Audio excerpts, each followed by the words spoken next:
Hello students, आज का हमारा टॉपिक है लाइट रिफ्लेक्शन और रिफ्रैक्शन, यानी कि क्लास 10 साइंस का जो हमारा चैप्टर है रिफ्लेक्शन और रिफ्रैक्शन। इसमें पिछले वीडियो में हमने रिफ्लेक्शन के बारे में पढ़ा था और इमेज फॉर्मेशन पढ़ा। आज की इस क्लास में हम पढ़ेंगे रिफ्रैक्शन पर आधारित महत्वपूर्ण घटनाएं और रिफ्रैक्शन क्या होता है और किस प्रकार से जो लेंस जो होते हैं इमेज फॉर्मेशन करते हैं। अलग अलग लेंस में इमेज फॉर्मेशन पढ़ेंगे, साथ ही साथ हम लेंस फॉर्मूला और किस तरह से हम इमेज की पोजीशंस ज्ञात कर सकते हैं और पावर ऑफ लेंस और रिफ्रैक्टिव इंडेक्स, इन सारी sign convention for the lens, सारी चीज़ों को हम कवर करते हुए आज के इस वीडियो को स्टार्ट करने जा रहे हैं। तो सबसे पहले हम पढ़ेंगे रिफ्लेक्शन और रिफ्रैक्शन। तो रिफ्रैक्शन क्या है? तो देखिए रिफ्रैक्शन क्या है, जब भी कोई लाइट किसी ट्रांसपेरेंट मीडिया में ट्रांसफर होती है, यानी कि light ray is enter from one media to another media. जब भी लाइट किसी ट्रांसपेरेंट एक मीडिया से दूसरे मीडिया में ट्रेवल करती है तो लाइट जो है अपने मूल मार्ग से वो हो जाती है, डाइवर्ट हो जाती है। इस फिनोमिना को हम कहते हैं रिफ्रैक्शन ऑफ लाइट, यानी कि प्रकाश किरण का किसी पारदर्शी सतह से टकराकर या पारदर्शी सतह में जब वो ट्रांसफर होती है या एक माध्यम से दूसरे माध्यम में प्रवेश करती है तो अपने मूल मार्ग से वो डाइवर्ट हो जाती है, विचलित हो जाती है। इस घटना को हम कहते हैं रिफ्रैक्शन ऑफ लाइट। तो देखिए रिफ्रैक्शन ऑफ लाइट, इसके लिए एक नियम है स्नेल का नियम, यानी कि लॉ ऑफ रिफ्रैक्शन। इसके बाद हम दो तरह की लेंस है हमारे स्फेरिकल लेंस, एक है कॉन्वेक्स, दूसरा है कॉनकेव लेंस। तो पहले हम देखेंगे क्या क्या हम इसके अंदर देखेंगे, parameters of the lens, rules of image formation by lens and image formation by convex lens and image formation by concave lens and lens formula और मैग्निफिकेशन। ये सारे टॉपिक को हम कवर करेंगे। पावर ऑफ लेंस क्या है और refractive index क्या है। और अब देखिए सबसे पहले हम पढ़ते हैं रिफ्रैक्शन। तो व्हाट इज रिफ्रैक्शन? जैसा कि मैंने आपको बताया अभी, when light ray is transferred from one transparent media to another transparent media, the light rays divert from the path, यानी कि लाइट जब एक ट्रांसपेरेंट मीडिया से दूसरे ट्रांसपेरेंट मीडिया में ट्रांसफर होती है तो अपने जो पथ हैं, अपने जो रास्ते हैं उससे भटक जाती है, उसको डाइवर्ट कर लेती है। इस फिनोमिना को हम कहते हैं रिफ्रैक्शन ऑफ लाइट। देखिए when a ray of light travels from one transparent medium to another transparent media, यानी कि लाइट जो है एक ट्रांसपेरेंट मीडिया से दूसरे ट्रांसपेरेंट मीडिया में ट्रेवल करती है, द रे will change this its direction. जो रेज होती है वो अपना डायरेक्शन चेंज कर लेती है फ्रॉम द सरफेस, जो सरफेस है मीडिया की, मीडियम की, वहां से। This phenomena is called refraction of light. इस फिनोमिना को, इस घटना को हम कहते हैं रिफ्रैक्शन ऑफ लाइट। देखिए टाइप ऑफ द मीडिया, तो मीडियम अलग अलग, ट्रांसपेरेंट मीडियम अलग अलग होते हैं। कुछ मीडियम रेयर मीडियम होते हैं, कुछ डेंसर मीडियम होता है। रेयर मीडियम जो होता हो उसमें जो पार्टिकल्स है जिससे वो बना होता है, उसके जो पार्टिकल्स होते हैं वो दूर दूर होते हैं, इसलिए वो रेयर है। और जिसके पार्टिकल पास पास होते हैं वो डेंसर है। देखिए सपोज कीजिए जैसे एयर है और वाटर है, तो वाटर के पार्टिकल्स पास पास है एयर की तुलना में, तो water is the denser media और air is the rare media. अब हम वाटर और ग्लास की बात करें तो वाटर इज यहाँ पे रेयर है और ग्लास जो है उसकी पार्टिकल पास पास, तो वो डेंसर मीडिया है। तो देखिए कुछ मीडिया हम यहाँ पे देखेंगे। रेयर मीडियम क्या है? हाई वेलोसिटी ऑफ लाइट, यानी कि रेयर मीडिया में वेलोसिटी जो लाइट की होती है वो ज्यादा होती है। एंड वैक्यूम है, एयर है, ये क्या है? ये है रेयर मीडियम। डेंस मीडिया क्या है? लो वेलोसिटी ऑफ लाइट, यानी कि वेलोसिटी जो होती है लाइट की वो यहाँ पे कम होती है, जैसे वाटर है, ग्लास है, क्योंकि इनकी पार्टिकल्स पास पास होते हैं, क्योंकि ये डेंस है, इनका डेंसर मीडिया है, यानी कि डेंसिटी इनकी ज्यादा है रेयर की तुलना में। तो देखिए अगर हम डेंसिटी की बात करें तो यहाँ पे मैं आपके कर देता हूँ, लिख देता हूँ। सबसे पहले हम बात करते हैं एयर, इसकी डेंसिटी सबसे कम है। इसके बाद एयर से ज्यादा हम बात करें तो उसकी है वाटर की। वाटर से भी हम और अधिक बात करें तो ग्लास की वेलोसिटी डेंसिटी सबसे ज्यादा है। तो यहाँ पे वाटर और एयर की बात करें तो ये रेयर है और ये डेंसर है, और वाटर और ग्लास की बात करें तो glass is the denser then water. तो यहाँ पे अगर कोई लाइट रे एक मीडिया से दूसरे ट्रांसपेरेंट मीडिया में ट्रेवल करेगी तो वो उसकी स्पीड में चेंजेज होगा, उसकी स्पीड में चेंज होने की वजह से ही वो अपने जो रास्ता है, अपना जो पथ है, उससे डाइवर्ट हो जाती है। इसीलिए जो रिफ्रैक्शन की घटनाएं होती हैं। एक यहाँ पे ग्लास स्लैब दी गई है, ग्लास स्लैब जो है इसमें एक लाइट रे ट्रांसफर हो रही है। ये जैसे ही लाइट रे एयर से जब ग्लास स्लैब में ट्रांसफर होती है तो जो एयर है ये एक प्रकार का क्या है, रेयर मीडिया है, और जो ग्लास है वो एक प्रकार का क्या है, डेंस मीडिया है। तो जब भी रेयर से डेंस में जब ट्रांसफर हो रही है तो इस सतह पे आके, सरफेस पे आके ये हो जाती है डाइवर्ट। इस इंसिडेंट रे को सीधा आना चाहिए था, लेकिन यहाँ जिससे ही डेंसिटी बढ़ जाती है तो जो लाइट जो है वो सीधी सीधी ने जाके यहाँ से डाइवर्ट हो जाती है, और वापस जब एयर में ट्रांसफर होती है तो वापस से उसकी स्पीड बढ़ जाती है। तो वापस जो है देखिए, जब रेयर से डेंसर में ट्रांसफर होती है तो ये होती है टुवार्ड ऑन ये नॉर्मल जो है, ये लाइन जो है नॉर्मल, इस नॉर्मल लाइंस की तरफ आ जाती है, और जब वापस डेंसर से रेयर में जाती है तो इस नॉर्मल से दूर हो जाती है। तो देखिए यहाँ पे जब भी लाइट रे अगर रेयर से डेंसर में प्रवेश करती है तो वो आ जाती है टुवार्ड ऑन नॉर्मल, और डेंसर से जब रेयर में जाती है तो उसकी स्पीड बढ़ेगी तो वो हो जाती है अवे फ्रॉम द नॉर्मल। ये बहुत इंपॉर्टेंट बात है। अवे फ्रॉम द नॉर्मल कब होगी, जब डेंसर से रेयर में जाएगी, और रेयर से जब डेंसर में जाएगी तो टुवार्ड ऑन नॉर्मल, यानी कि नॉर्मल की ओर जो है मुड़ जाती है लाइट रे। तो ये रिफ्रैक्शन की परिघटना है, यानी कि फिनोमेना ऑफ रिफ्रैक्शन। यहाँ पे जो किरण आती है दैट इज कॉल्ड इंसिडेंस, और जो डाइवर्ट हो रही है वो है रिफ्रैक्टेड रे, और जो बाहर निकल जाती है वो जो किरण है वो निर्गत किरण कहलाती है। देखिए इंसिडेंट रे क्या है, इंसिडेंट रे वह रे जो कि फॉल हो रही है सरफेस पर, जो कि जैसे ग्लास स्लैब पे जो किरण आ रही थी वो इंसिडेंट रे है। देखिए द इनकमिंग रे ऑन सरफेस, सरफेस पे आने वाली किरण क्या है, इंसिडेंट रे है।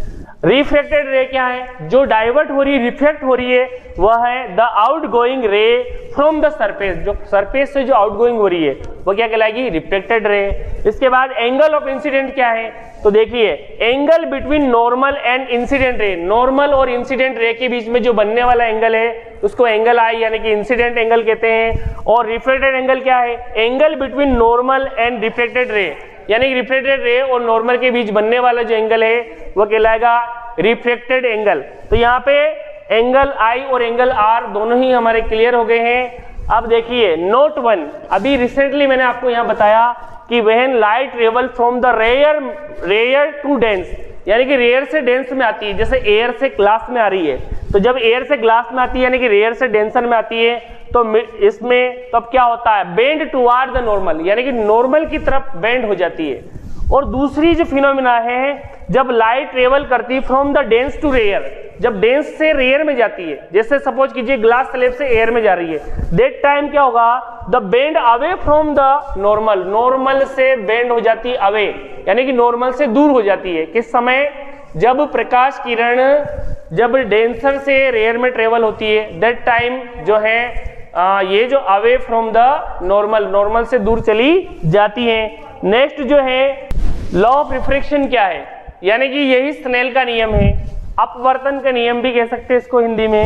The incident ray, the normal and the reflected ray always lie in same plane, यानी कि इंसिडेंट रे और नॉर्मल और रिफ्लेक्टेड रे ये तीनों एक ही तल में मिलते हैं, तीनों एक ही तल में होते हैं। और सेकंड जो है ratio of sine I to the ratio of sine R is always constant for the given media. कोई भी मीडियम दिया हुआ है, चाहे वो एयर हो, ग्लास हो या वाटर हो, उस मीडिया के लिए साइन आई और साइन आर का जो रेशियो होता है वो हमेशा कांस्टेंट होता है, हमेशा एक जैसा होता है।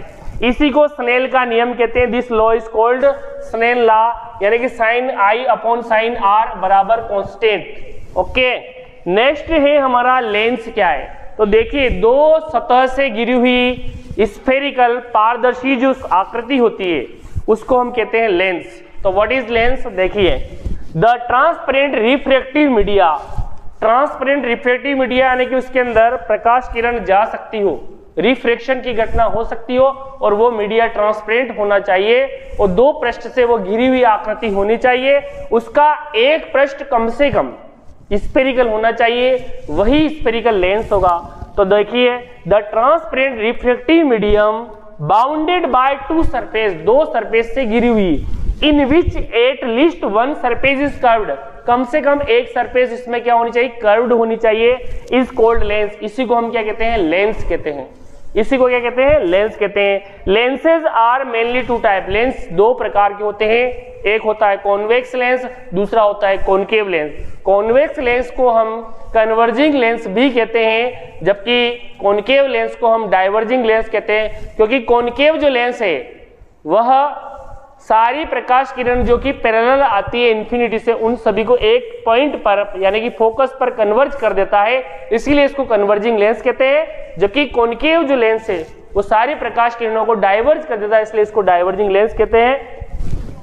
कॉन्वेक्स लेंस यानी कि इसको उत्तल लेंस भी कहते हैं, और इस लेंस का उपयोग हम हाइपरमेट्रोपिया के लिए भी किया जाता है। देखिए the lens which have two spherical surface outward curved, यानी कि दो स्फेरिकल सरफेस है, ये आउटवर्ड कर्व्ड यानी कि बाहर की तरफ कर्व्ड है। It is thicker at middle, यानी कि बीच में ये मोटा होता है, थिकर होता है, as compare to the edge, edge यानी कि किनारों की तुलना में बीच में ये मोटा होता है। और it converges ray of light, यानी कि रे ऑफ लाइट को ये कन्वर्ज कर देता है। देखिए कॉन्वेक्स लेंस क्या है, उत्तल लेंस। The lens which have two spherical surface, यानी कि ऐसा लेंस जिसके दो स्फेरिकल सरफेस होते हैं, आउटवर्ड कर्व्ड यानी कि बाहर की तरफ कर्व्ड होते हैं। It is thicker at middle, यानी कि ये बीच में कैसा होता है, थिकर होता है यानी कि मोटा होता है। Compare to, as compare to the edge, यानी कि किनारों की तुलना में ये बीच में मोटा होता है। टू द एड्ज यानी कि किनारों की तुलना में जो आपका जो कॉन्वेक्स जो लेंस है वो मोटा होता है, मिडिल में मोटा होता है, जबकि एड्ज पर किनारे जो हैं वो पतले होते हैं। It converges ray of light, यानी कि रे ऑफ लाइट को ये कन्वर्ज कर देता है। इसका यूज हम हाइपरमेट्रोपिया यानी कि दूरदृष्टि दोष के निवारण में भी करते हैं। देखिए the lens which have two spherical surface outward curved, यानी कि यह लेंस जो है दो स्फेरिकल सरफेस जो कि आउटवर्ड कर्व्ड होती है उससे बना होता है। It is thicker at middle, यानी कि मिडिल जो होता है, बीच वाला जो पॉइंट होता है वहां पे थिकर होता है, as compare to the edge, यानी कि किनारों की तुलना में। It converges ray of light, यानी कि ये रे ऑफ लाइट को कन्वर्ज करता है, यानी कि सभी को एक जगह मिला देता है। देखिए यहाँ पे ये इन्फिनिटी से इंसिडेंस रे आ रही है, एक पॉइंट पे जाके सब मिल जाती है, यानी कि फोकस पर मिलती है, इसलिए इसको कन्वर्जिंग लेंस भी कहते हैं। और so it is called converging lens. Converging lens क्यों कहेंगे इसको, क्योंकि सारी प्रकाश किरणों को ये एक पॉइंट पर मिला देता है, इसलिए इसको कन्वर्जिंग लेंस यानी कि अभिसारी लेंस भी कहते हैं। ओके, देखिए अब कॉनकेव लेंस क्या है, तो देखिए कॉनकेव जो लेंस होता है इसको अवतल लेंस कहते हैं। और the lens which have two spherical surface inward curved, यानी कि इसकी दोनों सतह जो है इनवर्ड कर्ड होती है, यानी कि अंदर की ओर इस तरह से, यह इनवर्ड कर्ड है अंदर की तरफ, तो इस प्रकार का लेंस जो है वो कहलाएगा कॉनकेव लेंस। और it is thinner at middle as compare to the edge, यानी कि बीच में ये थिन होता है, नहीं पतला होता है, कंपेयर टू एड्ज यानी किनारों की तुलना में। इट डाइवर्जेस रे ऑफ लाइट, यानी कि रे ऑफ लाइट को क्या कर देता है, डाइवर्ज कर देता है, इसलिए इसको अपसारी लेंस भी कहते हैं या डाइवर्जिंग लेंस भी कहते हैं। So it is also called diverging lens, इसलिए इसको हम डाइवर्जिंग लेंस कहते हैं। जितनी भी प्रकाश किरणें आ रही है, ये जितनी भी प्रकाश किरणें आ रही है डाइवर्ज हो रही है अलग अलग डायरेक्शन में। जब हम इनको बैक में लेंगे तो एक पॉइंट पे ये मिलती नहीं है, रियल में नहीं मिलती, मिलती हुई प्रतीत होती, इसलिए इससे जो बनने वाला जो इमेज है वो वर्चुअल बनता है और इरेक्ट बनता है। इससे बनने वाला इमेज वर्चुअल होता है, नहीं काल्पनिक होता है। और इस प्रकार के लेंस को हम कहते हैं डाइवर्जिंग लेंस, क्योंकि बीच में ये थिन होता है जबकि किनारों में ये होता है थिकर। पैरामीटर ऑफ लेंस बहुत ही इंपॉर्टेंट पॉइंट्स है, क्योंकि लेंस से रिलेटेड आपको रे डायग्राम बनाने के लिए उसके क्या क्या पैरामीटर्स हैं, ऑप्टिकल सेंटर क्या है, फोकस क्या है, प्रिंसिपल एक्सिस क्या है, और optical centre, principal axis, centre of curvature, radius of curvature, ये सारी चीजें आपको याद होनी चाहिए, तभी आप रे डायग्राम के अंदर एक एक पॉइंट्स को आप अच्छे से समझ सकते हैं। तो देखिए सबसे पहले हम बात करते हैं ऑप्टिकल सेंटर। तो देखिए ऑप्टिकल सेंटर क्या है, जो आपका लेंस है उसका बीच वाला जो पॉइंट है वह कहलाता है ऑप्टिकल सेंटर। और जितनी भी डिस्टेंस मेजर की जाती है वो ऑप्टिकल सेंटर से मेजर की जाती है, जबकि हमने मिरर के अंदर जितनी भी डिस्टेंस मेजर करी थी वो पोल से करी थी, यहाँ पे ऑप्टिकल सेंटर से की जाती है। तो देखिए, the middle point of a lens is called optical centre, यानी कि लेंस का मिडिल वाला जो पॉइंट है वो ऑप्टिकल सेंटर कहलाता है। It is the point from where a ray of light passes without deviation, यानी कि ये लेंस के अंदर का वो पॉइंट है जहां कोई भी प्रकाश किरण यानी कि रे ऑफ लाइट अगर ट्रांसफर हो रही है तो वहां से कोई डेविएशन नहीं होगा, यानी कि वहां से कोई भी डाइवर्ट नहीं होगा, यानी कि इस जगह जाके रिफ्रैक्शन की घटना भी नहीं होती है। यानी कि ऑप्टिकल सेंटर पे कोई भी प्रकाश किरण अगर सीधी जाती है स्ट्रेट तो स्ट्रेट ही चली जाती है। सेंटर ऑफ कर्वेचर क्या है? देखिए, चूंकि ये दो गोले के भाग होते हैं जो लेंस होते हैं, तो यहाँ पे दोनों तरफ की जो आकृति होती है, इसका जो फर्स्ट जो पार्ट है वो कहलाएगा, उसका सेंटर कहलाएगा C1, और जो सेकंड वाला जो पार्ट है उसका सेंटर कहलाएगा C2। तो यहाँ पे दो सेंटर ऑफ कर्वेचर है, पहला है C1, दूसरा है C2।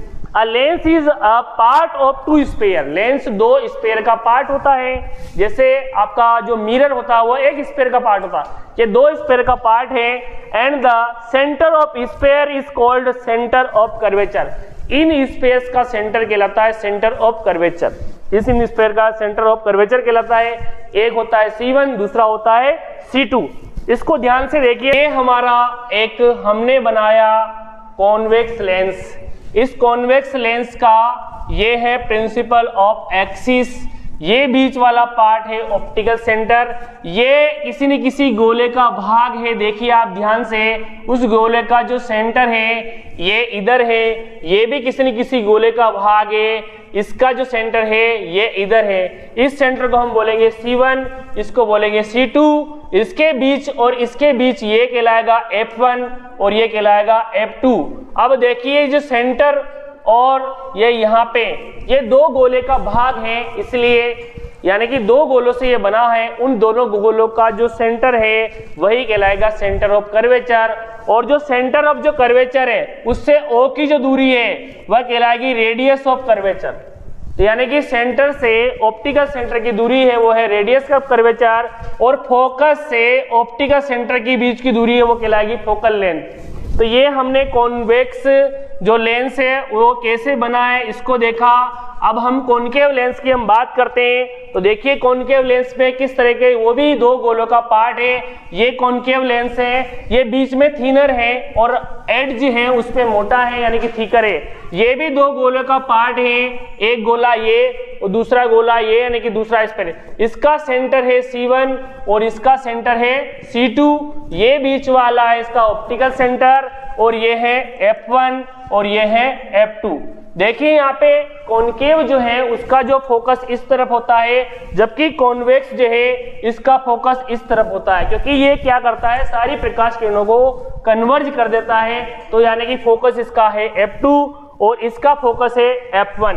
यानी कि ये जो सेंटर ऑफ जो कर्वेचर है यहाँ से यहाँ तक की दूरी ये कहलाएगी रेडियस ऑफ कर्वेचर, चाहे वो यहाँ से यहाँ तक की दूरी हो। तो ये आपका है कॉनकेव लेंस, और कॉनकेव लेंस जो बीच में कैसा होता है, पतला होता है यानी कि थिनर होता है एज कंपेयर टू एड्ज की तुलना में। अब हम आगे बढ़ते हैं, प्रिंसिपल ऑफ एक्सिस क्या है।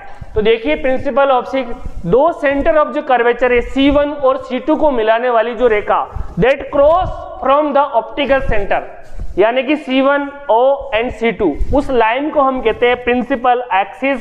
ये देखिए जो लाइन है that is the imaginary line, this is the imaginary line, ये जो लाइन दिख रही है ये कहलाती है प्रिंसिपल ऑफ एक्सिस यानी कि principal axis, a line which passes from C1 O and C2, ऐसी लाइन जो C1 और C2 और ऑप्टिकल सेंटर तीनों से गुजरती हो, that is called principal axis, यानी कि ये जो है प्रिंसिपल एक्सिस यानी कि मुख्य अक्ष भी कहते हैं इसको। फोकस क्या है, a point on principal axis where the ray of light converges after refraction called focus, यानी कि प्रिंसिपल ऑफ एक्सिस पर वह पॉइंट जहां पे सारी प्रकाश किरणें जो कि पैरेलल आती हुई जिस पॉइंट पे वो कन्वर्जेज हो रही है, दैट इज कॉल्ड फोकस, उसको हम फोकस कहते हैं। और जो F2 जो होता है वो होता है कॉन्वेक्स लेंस का, जबकि F1 जो होता है वो होता है कॉनकेव लेंस का।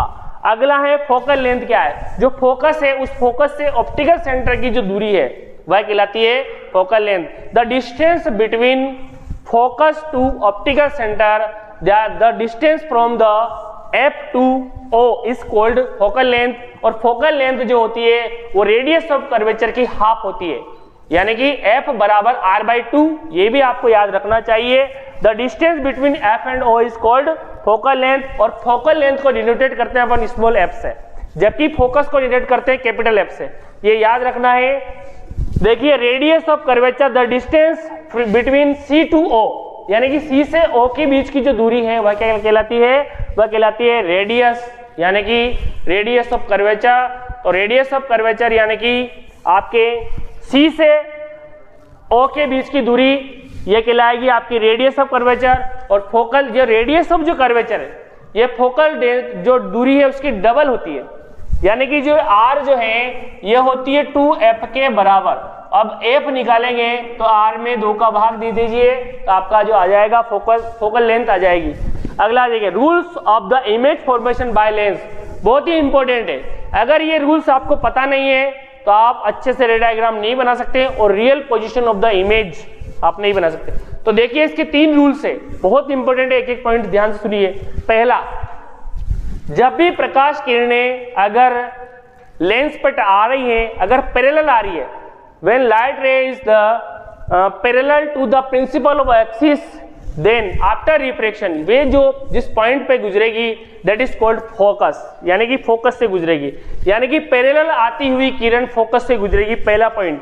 सेकंड पॉइंट, अगर कोई प्रकाश किरण फोकस से पास होती हुई आ रही है तो आफ्टर रिफ्रैक्शन वो पैरेलल हो जाती है। और तीसरा पॉइंट, अगर कोई प्रकाश किरण ऑप्टिकल सेंटर से गुजर रही है तो वो सीधी सीधी विदाउट डेविएशन चली जाती है। दैट इज ये 3 रूल्स है इमेज फॉर्मेशन के फॉर द लेंस। तो पहला है हमारा, if the ray of light is parallel to the principal axis, अगर लाइट रे आ रही है parallel to the principal axis, after refraction will pass through the focus, refraction के बाद वो फोकस से गुजरेगी।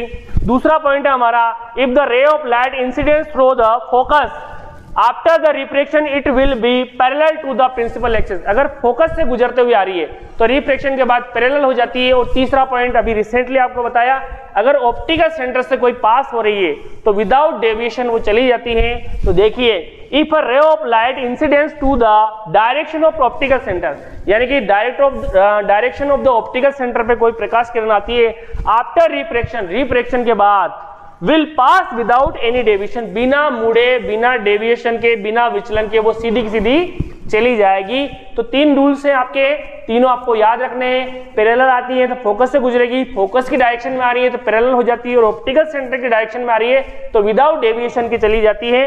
अब हम तीनों नियम्स को यहाँ पे मैंने डायग्राम से समझाया है। ये प्रकाश किरण प्रिंसिपल ऑफ एक्सिस के पैरेलल आ रही है, इंसिडेंस रे, और ये जब आफ्टर रिफ्रैक्शन हो रहा है तो ये फोकस से गुजर जाती है। दूसरा पॉइंट है हमारा, ये फोकस से गुजरते हुए आ रही है तो आफ्टर रिफ्रैक्शन जो है ये हो जाती है प्रिंसिपल ऑफ एक्सिस की डायरेक्शन में। और तीसरा जो पॉइंट है और आखिरी पॉइंट है, अगर कोई इंसिडेंस रे अगर ऑप्टिकल सेंटर की डायरेक्शन में आती है तो आफ्टर रिफ्रैक्शन जो रिफ्लेक्टेड रे है विदाउट डेविएशन यानी कि सीधी सीधी चली जाती हैं। तो तीनों पॉइंट्स आपको याद रखने हैं, क्योंकि ये तीनों पॉइंट्स से आपकी मदद करेंगे किसमें, रे डायग्राम्स में और इमेज फॉर्मेशन में। ओके, तो पहला हमारा image formation by the convex lens. तो कॉन्वेक्स लेंस में किस प्रकार इमेज बनते हैं, बहुत इंपॉर्टेंट पॉइंट है, क्योंकि इसमें 6 डायग्राम बनते हैं, 6 रे डायग्राम्स जो कि आपके एग्जाम में कई बार पूछे जाते हैं। तो पहली पोजीशन हम ऑब्जेक्ट को रखेंगे इंफिनिटी पर। 6 पोजीशन आपको मैं क्लियर कर देता हूं। फर्स्ट पोजीशन हम रखेंगे इंफिनिटी पर, सेकंड पोजीशन हम रखेंगे बियॉन्ड C1, थर्ड पोजीशन हम रखेंगे C1 पर, फोर्थ पोजीशन हम रखेंगे C1 और F1 के बीच में, और फिफ्थ पोजीशन रखेंगे फोकस पर यानी कि F1 पर, और आखिरी पोजीशन रखेंगे अपन F1 और O के बिटवीन यानी कि बिटवीन F1 एंड O। तो 6 पोजीशन है। अब 6 पोजीशन में ध्यान से रखना है, जब हम इंफिनिटी पर ऑब्जेक्ट को रखते हैं तब इमेज बनता है रियल और इन्वर्ट और बहुत ही छोटा यानी कि टीनी। जैसे जैसे हम ऑब्जेक्ट को पास में लाते हैं वैसे वैसे इमेज बड़ा होता जाएगा। अब हम इधर से ऑब्जेक्ट को पास ला रहे हैं, इमेज बड़ा होगा, एक कंडीशन ऐसे आएगी इमेज और ऑब्जेक्ट दोनों बराबर हो जाएंगे। अब हम ऑब्जेक्ट को पास ला रहे हैं, इमेज दूर जा रहा है और इमेज बड़ा होता जा रहा है, रियल और इन्वर्ट बनता जा रहा है, और आखिरी पोजीशन जब ऑप्टिकल सेंटर और F1 के बीच में होगा, दैट टाइम आपका इमेज जिधर ऑब्जेक्ट है उस तरफ न बन के अपोजिट डायरेक्शन में, यानी कि यहाँ पे जिधर ऑब्जेक्ट है उधर ही बनेगा, क्योंकि ये जो है ये बनेगा वर्चुअल। तो 5 डायग्राम इसके बनेंगे रियल और इन्वर्ट, और जब छठवां जो डायग्राम है, छठवां जो रे डायग्राम है वो बनेगा वर्चुअल और इरेक्ट और एनलार्ज देन ऑब्जेक्ट। तो ध्यान से देखिए एक एक पॉइंट्स को। Position of object at infinity, infinity पे जब भी प्रकाश किरणें आती है तो वो पैरेलल आती है, ध्यान रखना, जब भी इन्फिनिटी से प्रकाश किरणें आएगी वो पैरेलल आती है। तो जो पैरेलल प्रकाश किरणें आती है वो एक पॉइंट पे जाके मिलती है, दैट इज कॉल्ड फोकस। तो यानी कि इमेज जो पोजीशन बन रही है F2 पर बन रही है, साइज जो है हाईली डिमिनाइज्ड यानी कि बहुत ही छोटा है, इस तरह का डॉटेड बन रहा है, बहुत ही छोटा, और नेचर इसका रियल, यानी कि ये जो रिफ्लेक्टेड रे है ये रियल में मिल रही है, इसलिए यहाँ जो इमेज बन रहा है वो बन रहा है रियल। ओके, नेक्स्ट दूसरी कंडीशन है जो कि बियॉन्ड C1 है, C1 के पास में। तो देखिए एक प्रकाश किरण पैरेलल आती है तो फोकस से गुजरेगी, दूसरी प्रकाश किरण फोकस के डायरेक्शन में आ रही है तो आफ्टर रिफ्लेक्शन पैरेलल हो जाती है प्रिंसिपल ऑफ एक्सिस के। ये जो रिफ्लेक्टेड रे जिस पॉइंट पे मिलती है that is called image point position. तो यहाँ इमेज बन रहा है, तो यहाँ जो इमेज बन रहा है ये इमेज बन रहा है इस जगह, यानी कि ये जो प्रिंसिपल एक्सिस से नीचे बन रहा है, इसलिए ये जो इमेज है उल्टा इमेज बनेगा, यानी कि रियल में मिल रही है तो रियल और इन्वर्ट यानी कि उल्टा। यानी कि साइज ऑफ इमेज की हम बात करें तो बहुत छोटा बनेगा, यानी कि ऑब्जेक्ट से छोटा है। देखिए ऑब्जेक्ट इतनी बड़ी है, ये उससे छोटा बन रहा है तो ऑब्जेक्ट से छोटा है, और पोजीशन इसकी है F2 और C2 के बीच में, और नेचर इसका रियल और इन्वर्ट है, और साइज जो इसकी ऑब्जेक्ट से छोटी है, यानी कि डिमिनाइज कह सकते हैं इसका, या स्मॉलर देन ऑब्जेक्ट, ऑब्जेक्ट से छोटा है। अब हम वस्तु को रख रहे हैं C1 पर, जब हम वस्तु को C1 पर रखते हैं तो इमेज बनेगा C2 पर और ऑब्जेक्ट के बराबर बनेगा और रियल और इन्वर्ट बनेगा। तो देखिए यहाँ से प्रकाश किरण जाती है प्रिंसिपल ऑफ एक्सिस के पैरेलल, तो यहाँ पे फोकस से गुजरेगी, दूसरी प्रकाश किरण फोकस के डायरेक्शन में गई तो पैरेलल हो जाती है, और ये रिफ्लेक्टेड रे जिस पॉइंट पे मिलती है उस पॉइंट को हम कहते हैं इमेज की पोजीशन। तो पोजीशन ऑफ इमेज क्या है? पोजीशन ऑफ इमेज है C2 पर, यानी कि जब ऑब्जेक्ट को C1 पर रखते हैं तो इमेज बनता है आपका C2 पर, तो पोजीशन ऑफ इमेज है at C2, nature of image है रियल और इन्वर्ट, और साइज ऑफ इमेज है सेम साइज का। तो तीसरी पोजीशन हो गई हमारी।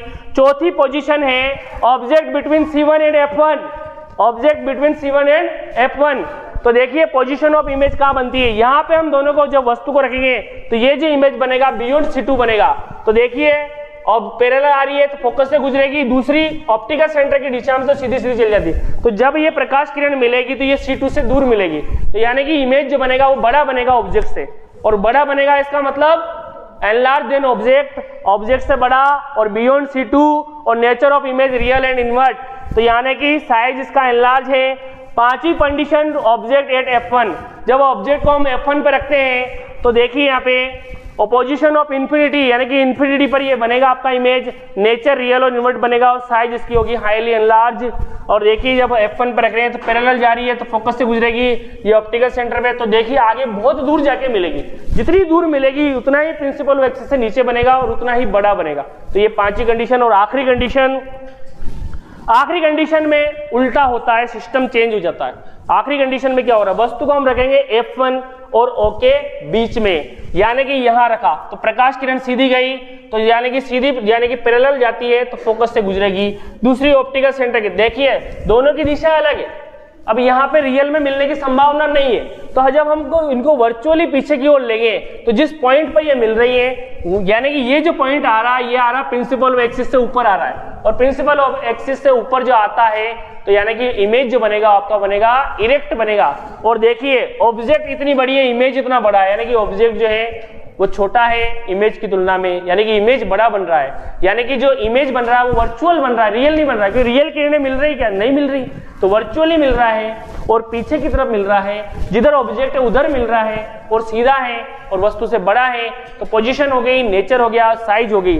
देखिए image position at the side of object, object की साइड में, और नेचर ऑफ इमेज वर्चुअल और इरेक्ट, यानी कि वस्तु वर्चुअली यानी कि रियली नहीं मिल रही है, और इरेक्ट यानी कि, और साइज ऑफ इमेज एनलार्ज, यानी कि एनलार्ज यानी वस्तु से बड़ा है, तो साइज ऑफ इमेज एनलार्ज है। अगला देखिए convex image formation by the concave lens, यानी कॉन्वेक्स की हमने देख लिया, अब कॉनकेव जो है लेंस है इसके अंदर इसमें दो ही डायग्राम बनते हैं। पहला है वस्तु को हम रखेंगे इन्फिनिटी पर, दूसरा है वस्तु को हम रखेंगे इन्फिनिटी और ओ के बीच में, तब जो इमेज बनेगा। इसके विशेष बात है जब जो आपका कॉन्वेक्स मिरर काम करता है वो यहाँ पे कॉन्केव करेगा। कॉन्वेक्स मिरर हमेशा ऑब्जेक्ट का स्मॉल साइज का इमेज बनाता है, वर्चुअल इमेज बनाता है और इरेक्ट इमेज बनाता है। ये तीन चीजें याद रखना, ये वही काम यहाँ पे कॉन्केव करेगा। तो देखिए पहला पॉइंट, पोजीशन हम रख रहे हैं वस्तु की एट इन्फिनिटी पर। तो देखिए इन्फिनिटी से प्रकाश किरणें आती है, यहाँ पे क्या कर रहा है, डाइवर्ज कर रहा है। तो डाइवर्ज प्रकाश किरणें कभी भी रियल में नहीं मिलेगी, जब हम इनको बैक में लेंगे तो जिस पॉइंट पे मिलेगी वह है आपका फोकस। तो ये फोकस जो है डॉटेड साइज का है, इसका मतलब जो इमेज बनेगा बहुत छोटा बनेगा, टीनी बनेगा और ये वर्चुअल होगा, सीधा होगा। तो देखिए nature of image virtual erect, और position of image at f1, और साइज ऑफ इमेज टीनी यानी कि बहुत छोटा। तो एक कंडीशन हो गई। दूसरी कंडीशन है हमारी, दूसरी कंडीशन हमारी बिटवीन इन्फिनिटी एंड ओ। तो देखिए ये इन्फिनिटी और ओ के बीच में कहीं पे भी आप ऑब्जेक्ट को रख दो, कहीं पे भी, तब देखिए यहां से प्रकाश किरण पैरेलल जा रही है तो फोकस की दिशा में डाइवर्ट हो गई। दूसरी प्रकाश किरण ऑप्टिकल सेंटर पे गुजार दो तो सीधी सीधी चले जाएगी विदाउट डेविएशन के। जहां ये मिल रही है उस जगह मिल रही है जहां पे ये, इसको हम बैकअप में ले रहे हैं फोकस की डायरेक्शन में, जहां मिल रही है वहां आपका इमेज बनेगा। तो इमेज बहुत छोटा बन रहा है, ऑब्जेक्ट बड़ी है, इमेज छोटा है। तो दूसरी कंडीशन में इमेज बनेगा हमेशा फोकस और ओ के बीच में, फोकस और ओ के बीच में, यानी कि position of image between f1 and o, size of image smaller than object, object से हमेशा छोटा बनेगा, और नेचर ऑफ इमेज वर्चुअल और इरेक्ट होगा, यानी कि वर्चुअली और इरेक्ट होगा। लेंस के जितने भी सवाल होते हैं उन सवाल को सोल्व करने के लिए हमें काम में लेना पड़ता है। तो लेंस फॉर्मूला है 1/f equal 1/v minus 1/u। ये वाला फॉर्मूला आपको याद रखना है। लेंस फॉर्मूला है ये आपका 1/v माइनस 1/u, ये इक्वल होता है 1/f के। इसको ऐसे भी लिख सकते हैं कि 1/f equal 1/v minus 1/u, ठीक है। तो यहाँ पे u क्या है, ऑब्जेक्ट की दूरी है किससे, ऑप्टिकल सेंटर से। v क्या है, यहाँ पे इमेज की दूरी है ऑप्टिकल सेंटर से, और यहाँ पे f क्या है, फोकल डिस्टेंस है जो कि ऑप्टिकल सेंटर से। तीनों दूरियां यहाँ पे ऑप्टिकल सेंटर से हैं। तो 1/f बराबर 1/v माइनस 1/u, ये वाला फॉर्मूला आपको याद रखना है, ठीक है। जब भी आपको सवाल करोगे तो ये फॉर्मूला आपको याद होना चाहिए। मैग्निफिकेशन यानी कि आवर्धनता। तो देखिए मैग्निफिकेशन क्या है, जो ऑब्जेक्ट जो है उसका इमेज बनता है, यानी कि ऑब्जेक्ट की तुलना में इमेज कितना गुना बड़ा है या कितना गुना छोटा है, कितना आवर्धित हुआ है, वही कहलाता है आपका मैग्निफिकेशन। तो देखिए मैग्निफिकेशन m बराबर h डैश अपॉन h, यहाँ h डैश जो है हाइट ऑफ इमेज है और h यहाँ पे हाइट ऑफ ऑब्जेक्ट है, ये दोनों इक्वल है v अपॉन u के। v यानी कि जो इमेज की डिस्टेंस है और u यानी कि ऑब्जेक्ट की डिस्टेंस है। तो m बराबर v अपॉन u। अगर आपको h डैश और h दिया हुआ है तब आप इस फॉर्मूले का यूज कर सकते हैं, अगर ये नहीं दिया हुआ है तो आप डिस्टेंस, दोनों की डिस्टेंस का भी यूज कर सकते हैं, यानी कि जो इमेज की डिस्टेंस और ऑब्जेक्ट की डिस्टेंस का भी यूज यहाँ पे कर सकते हैं। देखिए एक सवाल है यहाँ पे, ये सवाल आप सभी के लिए है, इसको ध्यान से देखिए। कॉनकेव लेंस, कॉनकेव लेंस हमेशा दिमाग के अंदर बिठा लो, कॉनकेव लेंस है उसका फोकस किधर होता है वो भी दिमाग के अंदर सेट हो जाना चाहिए। ये कैसा इमेज बनाता है, छोटा बनाएगा और वर्चुअली होगा और इरेक्ट होगा, ये सारी दिमाग में सेट हो जानी चाहिए। तो concave lens has a focal length of 15 centimetre, इसकी फोकल लेंथ दे रखी है f, इसकी फोकस जो है वो माइनस में होगी, ये भी आपको याद होना चाहिए क्योंकि इसकी फोकस लेंथ जिधर ऑब्जेक्ट है उधर ही इसकी फोकस बनती है। What distance should the object from the lens to be placed so that it form an image at 10 distance. यहाँ पे इमेज 10 डिस्टेंस पे बने, यानी कि ऑब्जेक्ट कितनी दूरी पर रहे कि इमेज 10 सेंटीमीटर की दूरी पर बने। तो यानी कि यहाँ पूछा गया कि ऑब्जेक्ट कितनी दूरी पर है, यानी कि u पूछा गया है, तो u का मान माइनस में होगा, ये भी आपके दिमाग में होना चाहिए। और from the lens also find the magnification produce by lens, lens के द्वारा जो मैग्निफिकेशन वो भी आपको निकालना है। तो देखिए ये कॉनकेव लेंस है, फोकस दूरी यहाँ पे माइनस में होगी, v जो है वो भी माइनस में होगा कि जिधर ऑब्जेक्ट है उधर ही यहाँ पे इमेज बनेगा, और ये है -10 सेंटीमीटर, हमें u निकालना है। तो इसके लिए जो आपका लेंस फॉर्मूला आपको हमेशा दिमाग में सेट होना चाहिए, 1/f equal 1/v minus 1/u, और जब हम u निकालेंगे तो ये उधर जाएगा। तो देखिए 1/u बराबर हो जाएगा 1/v माइनस 1/f। तो यानी कि 1 जो u है इसको जब हम इधर लेंगे तो ये हो जाएगा, ये उधर चले जाएगा, तो ये प्लस है, ये माइनस में हो जाएगा। ये कुछ नहीं किया हमने, इसको इधर किया तो ये माइनस वाला प्लस में हो गया और ये प्लस वाला माइनस में हो गया, और बाकी कुछ नहीं किया हमने। ठीक है, तो देखिए यहाँ पे 1/u, v का मान रख दीजिए -10, और यह माइनस का चिन्ह है सरी -15, ये माइनस से माइनस हो गया प्लस। जब हम 10 और 15 का एलसीएम निकालेंगे तो -30 आएगा, और जब -30 का 1 में गुणा करके -10 से भाग देंगे तो संख्या प्लस की हो जाएगी, माइनस माइनस प्लस हो जाएगा।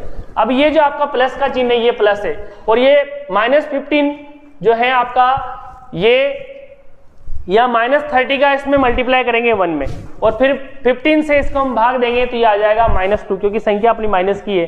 ठीक है, तो यहाँ पे देखिए 3 प्लस के हैं और ये प्लस माइनस माइनस हो जाएगा, तो 3 में से 2 गए तो 1, तो यानी कि 1 और माइनस के 30। जब हम इसको ऊपर नीचे करेंगे तो यहाँ पे u बराबर हो जाएगा -30 सेंटीमीटर, यानी कि जो ऑब्जेक्ट की दूरी है वो हो जाएगी 30 सेंटीमीटर। और किधर है, जिधर ऑब्जेक्ट, यानी कि ऑब्जेक्ट जिधर फोकस है उधर ही है।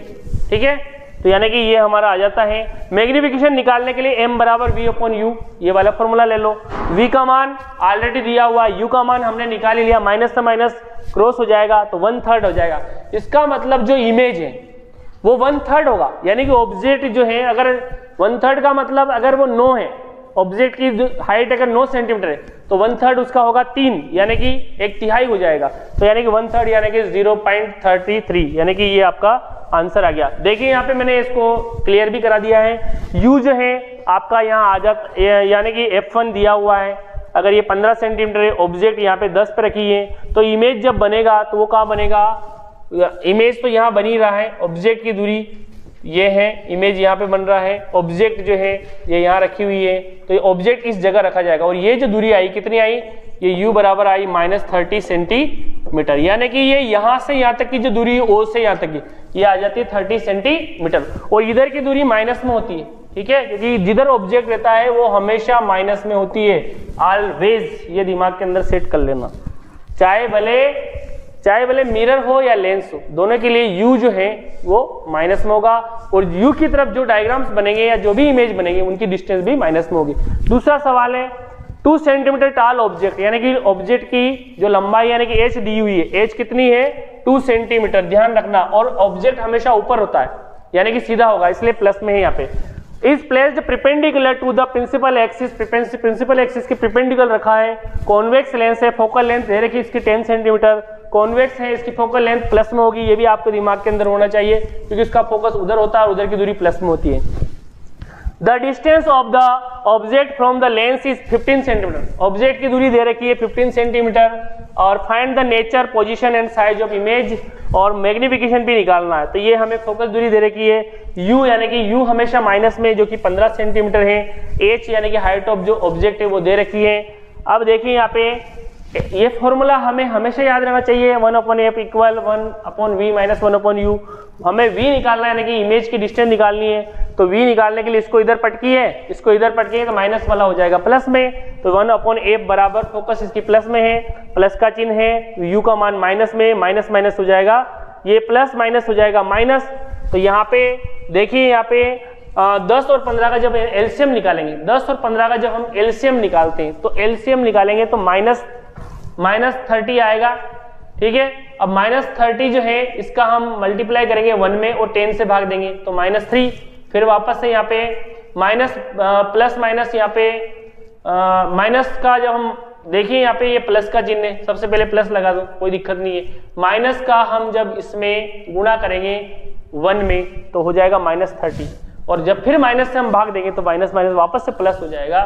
तो यहाँ पे -3 + 2, और यहाँ पे देखिए -1 आएगा इसका, और माइनस से माइनस कट जाएगा तो 1/30, तो v बराबर आएगा 30, यानी कि इसको उल्टा कर दो तो वो भी उलट जाएगा। तो यानी कि v जो है इमेज की जो दूरी है वो आएगी कितनी, 30 सेंटीमीटर। 30 सेंटीमीटर का मतलब जो इमेज बन रहा है आपका फोकस की दिशा में बन, जिधर फोकस है ना उसे उधर ही बन रहा है। ठीक है, अब हमें मैग्निफिकेशन भी निकालना, तो m बराबर v/u, v का मान यहाँ दिया हुआ है, या हमने निकाल ही लिया है, तो v का मान 30 सेंटीमीटर और ये u जो है -15 से हम जब इसका भाग देंगे तो आ जाएगा 2 आएगा और वो माइनस में आएगा, यानी कि मैग्नीफिकेशन 2 गुना है और इमेज जो बन रहा है वो कैसा बन रहा है, उल्टा बन रहा है, यानी कि माइनस चिन्ह तो उल्टे को बता रहा है और 2 गुना है। जब हम हाइट निकालेंगे मैग्नीफिकेशन 2 गुना है, इसका मतलब क्या है, जो आपका ऑब्जेक्ट की जो हाइट है 2 सेंटीमीटर उसका 2 गुना कर दो, तो यानी कि जो आपका इमेज की हाइट है वो कितनी आएगी, 4 आएगी, यानी 4 सेंटीमीटर। इसको इस फॉर्मूले से भी निकाल सकते हैं कि एच एम बराबर होता है h' अपॉन h, तो आपका h' बराबर m इंटू h, m बराबर में आपका -2 है और हाइट ऑफ जो ऑब्जेक्ट है वो भी 2 है, तो 2 से 2 करेंगे तो -4 सेंटीमीटर, यानी 4 सेंटीमीटर आपका आया इमेज और जो ऑब्जेक्ट है वो था 2 गुना हो गया और माइनस चिन्ह तो इसको बताता है कि उल्टा है। ओके, क्या है, उल्टा है इमेज। अगला है पावर ऑफ लेंस, बहुत ही इंपॉर्टेंट है, यानी कि P बराबर होता 1/f, यहाँ पे फोकस जो दूरी है f वो हमेशा होगी मीटर में, काय में होगी, मीटर में। तो देखिए the capacity of lens to converge और diverge of the ray is called power of lens, यानी कि या तो लेंस कैपेसिटी करे, लेंस की क्या कैपेसिटी है, या तो कन्वर्ज करेगा, कौन वाला करेगा, कॉन्वेक्स, या डाइवर्ज करेगा कॉनकेव, वही कैपेसिटी क्या है, उसकी पावर ऑफ लेंस है। तो देखिए it is defined as the reciprocal of the focal length, ये फोकल लेंथ की रेसिप्रोकल होती है, यानी कि P बराबर होता 1/f। Unit of power lens is dioptre, बहुत इंपॉर्टेंट क्वेश्चन, कई बार क्वेश्चन पूछा जाता है कि पावर ऑफ लेंस की क्या यूनिट है, तो डायोप्टर करना है। ओके, तो डायोप्टर है यहाँ पे। और पावर ऑफ जो कॉन्वेक्स लेंस की जो पावर होती है वो हमेशा होती है प्लस में, क्योंकि उसका जो फोकस होता है उस तरफ होता है, उधर की दूरी होती है प्लस में, और जबकि कॉनकेव जो लेंस है उसकी जो पावर ऑफ लेंस है वो होती है माइनस में। तो यहाँ पे ये आपको याद रखना है। और रिफ्रेक्ट अगला सवाल है यहाँ पे, पावर ऑफ लेंस कैलकुलेट करना है हमें, फोकल लेंथ दे रखी है जो कि -500 सेंटीमीटर है। तो 500 को जब हम मीटर में बदलेंगे, क्योंकि हमने पहले ही बोल दिया आपको कि यहाँ पे फोकल डिस्टेंस हमेशा आपको मीटर में करनी है, तो मीटर में बदलेंगे तो सेंटीमीटर जगह मीटर में बदलेंगे। जब छोटी राशि को बड़ी करेंगे तो हमें 100 का भाग देना पड़ेगा, तो ये आ जाएगा -5 मीटर। और इस फॉर्मूले में मान रखेंगे तो 1/5 जो कि माइनस में है, तो माइनस आ जाएगा 0.2d, यानी कि 0.2 डायोप्टर। 0.2 डायोप्टर क्या आया आपका, पावर ऑफ लेंस आया। और पावर ऑफ लेंस माइनस में क्यों आया, क्योंकि आपका जो लेंस है वो कैसा है, कॉनकेव लेंस है। कौन सा है, कॉनकेव लेंस। नेक्स्ट है हमारा रिफ्रैक्टिव इंडेक्स क्या है, तो अपवर्तनांक कहते हैं इसको। देखिए nm बराबर c, nm बराबर c यानी कि लाइट ऑफ द स्पीड है, लाइट की स्पीड वैक्यूम में वो, और सी v जो है मीडिया में स्पीड, मीडियम यानी कि जिस मीडियम में लाइट ट्रेवल कर रही है उसके हम कंपेयर कर रहे हैं किससे, वैक्यूम के अंदर लाइट की स्पीड को, इसी को हम बोलेंगे रिफ्रैक्टिव इंडेक्स। देखिए रिफ्रैक्टिव इंडेक्स क्या है, इसको अपवर्तनांक भी कहते हैं। nm बराबर velocity of light in air upon velocity of light in media, जिस मीडिया में हम कंपेयर कर रहे हैं, यानी कि हम अगर ग्लास में कंपेयर करें तो जो ग्लास के अंदर जो वेलोसिटी है उसको नीचे रखेंगे, और जो लाइट के अंदर जो स्पीड है, लाइट के अंदर जो प्रकाश की जो स्पीड है वैक्यूम में वो फिक्स है, 3 × 10⁸ मीटर बटे सेकंड है, वो फिक्स है, ठीक है। उससे कंपेयर कर रहे हैं हम उस मीडिया की, तो वही आपका रिफ्रैक्टिव इंडेक्स है। तो देखिए c बराबर स्पीड ऑफ लाइट, जो कि मैंने आपको ऑलरेडी बता दी, 3 × 10⁸ मीटर पर सेकंड है। nm बराबर यानी कि यहाँ पे आपका है रिफ्रैक्टिव इंडेक्स बराबर c/v। इस फॉर्मूले को हमेशा याद रखना है, nm बराबर c/v, क्योंकि सवाल आते ही रहते हैं इससे। Okay, the ratio of velocity of light in air to the ratio of light in the media, यानी कि जो लाइट की जो एयर के अंदर जो लाइट की जो स्पीड है उसका रेशियो किससे कंपेयर कर रहा है, मीडिया से। तो वही क्या है आपका रिफ्रैक्टिव इंडेक्स है। अलग अलग पदार्थ का रिफ्रैक्टिव इंडेक्स अलग अलग होता है। जैसे एयर है, एयर का वैक्यूम की तुलना में ज्यादा अंतर नहीं, इसलिए 1 आ रहा, ठीक है, 1.0003। और बेंजीन के अंदर 1.5 आ रहा है रिफ्रैक्टिव इंडेक्स, आइस के अंदर 1.31 आ रहा है, और वाटर के अंदर 1.33 आ रहा है, और एल्कोहल के अंदर 1.36 आ रहा है। इसी प्रकार से केरोसिन के अंदर 1.44, और सेफ्रायर के अंदर है 1.77, क्वार्ट्ज के अंदर 1.46, क्राउन ग्लास के अंदर 1.52, कनाडा बाल्सम के अंदर 1.53, रॉक साल्ट के अंदर 1.54, और रूबी के अंदर 1.71, और डायमंड के अंदर, डायमंड का रिफ्रैक्टिव इंडेक्स सबसे ज्यादा है। इसका मतलब डायमंड ट्रांसपेरेंट तो है, लेकिन एयर की तुलना में रिफ्लेक्ट करने की जो क्षमता है इसकी है 2-2.5 गुना ज्यादा है। कितनी है, 2.5 गुना ज्यादा है। तो देखिए यहाँ पे 2.42 यहाँ दिया हुआ है 2.42, ये दे रखा है Nm दे रखा है किसका, ये 2.42 ये दे रखा है डायमंड का, किसका दे रखा है, डायमंड का। अब आपको क्या करना है, डायमंड में लाइट की स्पीड निकाल सकते हैं आप। कैसे निकाल सकते हैं, आपको फॉर्मूला ये लगाना है Nm बराबर C/V। ओके, C का मान आप सभी को पता है, मैंने पहले ही बता दिया 3 × 10⁸ मीटर बटे सेकंड, ये आपको याद रखना है 3 × 10⁸ मीटर बटे सेकंड। तो हमें वेलोसिटी निकालनी, तो V बराबर हो जाएगा C/Nm। C/Nm, C जो है वो है 3 × 10⁸ मीटर बटे सेकंड, और यहाँ पे Nm बराबर जो है, यहाँ पे Nm बराबर है 2.42। जब हम दशमलव हटाएंगे तो ऊपर चली जाएगी 2 जीरो, तो यहाँ पे 242, 2 जीरो इधर ले लीजिए आप, तो यहाँ हो जाएगा 300/242 × 10⁸ मीटर बटे सेकंड। तो देखिए इसकी स्पीड जब हम इसका भाग देंगे तो आ जाएगा, यानी कि जो स्पीड होगी वो वैक्यूम की तुलना में कम ही होगी। तो ये जो फॉर्मूले हैं इनका यूज हम कर सकते हैं रिफ्रैक्टिव इंडेक्स निकालने के लिए, या रिफ्रैक्टिव इंडेक्स दिया हुआ है तो उस मीडिया में लाइट की स्पीड निकाल सकते हैं। थैंक यू, इस वीडियो को देखा आपने।